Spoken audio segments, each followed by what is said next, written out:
Nós vamos estudar a quarta unidade. O nosso tema da quarta unidade é Renascimento Comercial e as Cruzadas.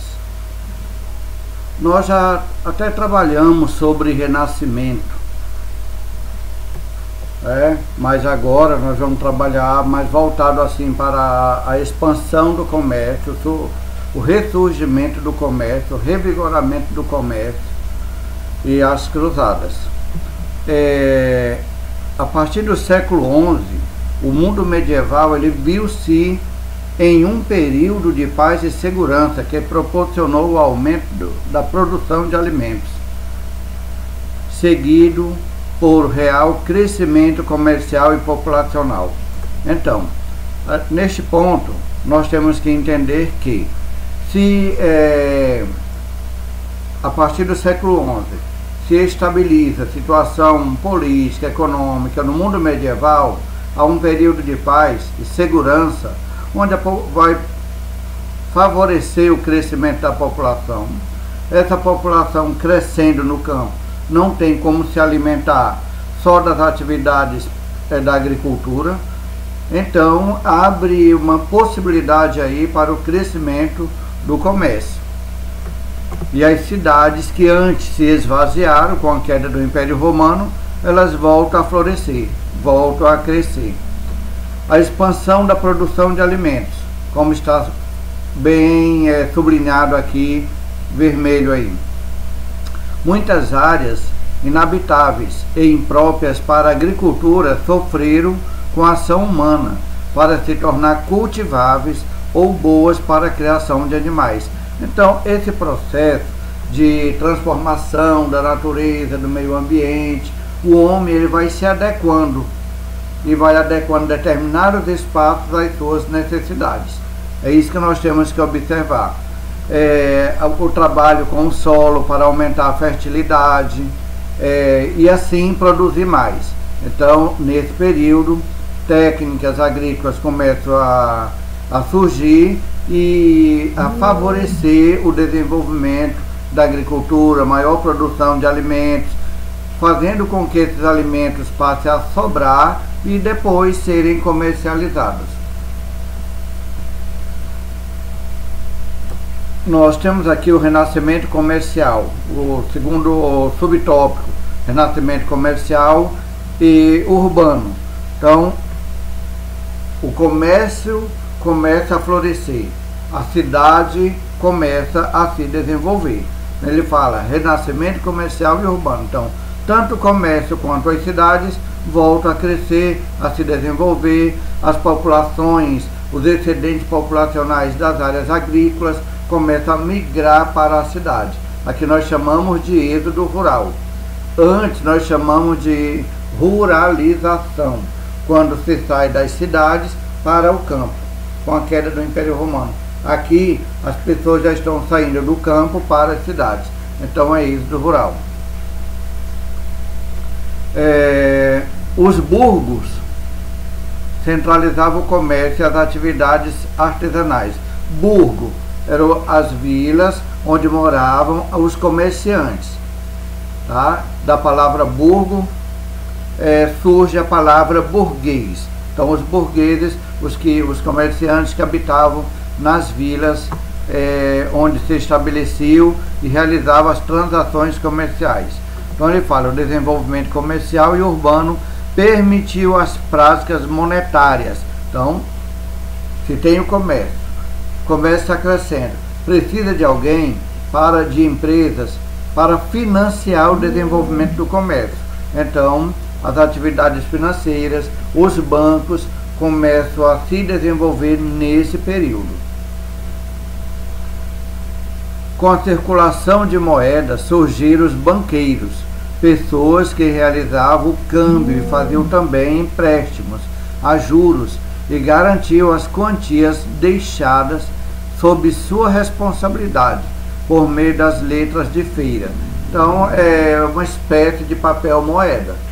Tá? Emprestava dinheiro, assinava documento, os mercadores voltavam a pagar com juros e correções monetárias. Então, o comércio cresceu, surge a atividade bancária, as empresas financiadoras para bancar esses comércios. Aqui nós temos um mapa apresentando as rotas de comércio daquele período. As rotas de comércio. Ele fala também sobre as corporações de ofício daquele período, ou as chamadas guildas.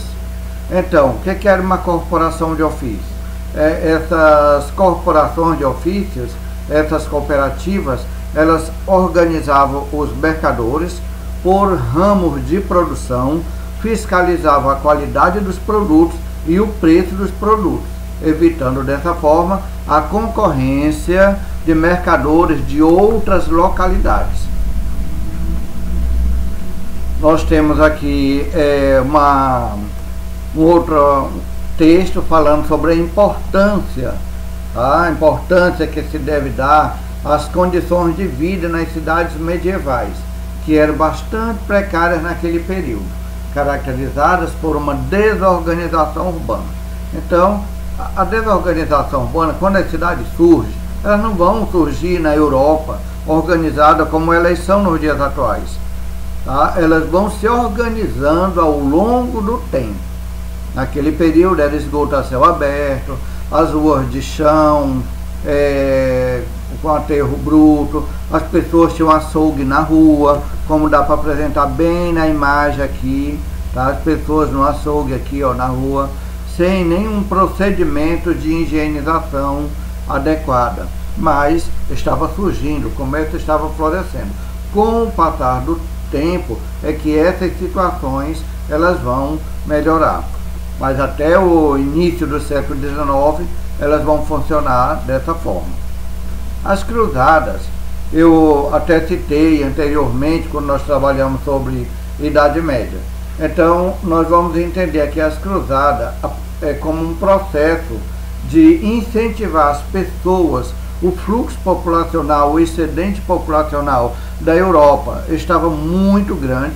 A herança dos nobres, ela só ficava para os filhos mais velhos, tá? Para o filho mais velho.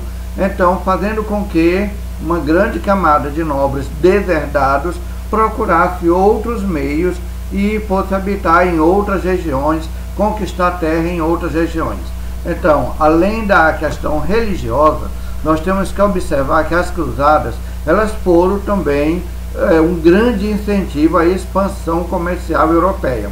Muitos nobres da Europa foram para o Oriente Médio com finalidade de se estabelecer em regiões, conquistar territórios, grandes propriedades rurais e também estabelecer relações comerciais. Nós observamos a questão aqui, ele diz assim, ó, nesse contexto, durante o concílio de Clermont, em 1095, o Papa Urbano II ele conclamou os cristãos a lutar contra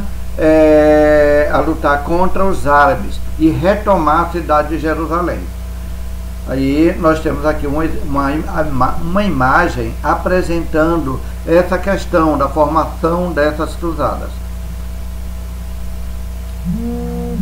Nós temos aqui as características básicas das cruzadas, como elas foram organizadas a partir de 1096 até 1270. As cruzadas elas se dirigiram para a Terra Santa e foram conhecidas como Cruzadas do Oriente. E nós temos as principais cruzadas aqui, tá? As principais cruzadas. Você pode observar, pode ler a pretensão de cada cruzada. O mapa apresenta muito bem todas elas. E nós temos aqui 8 cruzadas, tá? Todas com a data, a cronologia corretamente apresentada aí. Nós temos os desdobramentos mais importantes que ocorreram nesse período. Ampliação dos contatos comerciais com o Oriente, desenvolvimento cultural a partir do contato com a cultura oriental, aperfeiçoamento da arte náutica, fortalecimento do poder real. Nós temos a questão da reconquista do movimento dos reis cristãos ibéricos, que é uma cruzada que ocorre dentro da Península Ibérica para expulsar os árabes, que estavam tomando a Península Ibérica, a expansão cristã no leste europeu e a cruzada contra os albígenes. Então, nós temos uma atividade agora para fazer. Eu convido vocês a fazer só apenas as questões objetivas dessa atividade. Quando nós retornarmos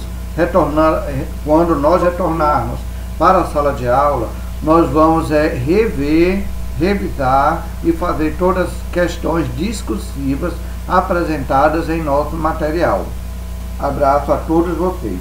Resolver apenas questões objetivas aqui do final da unidade 4.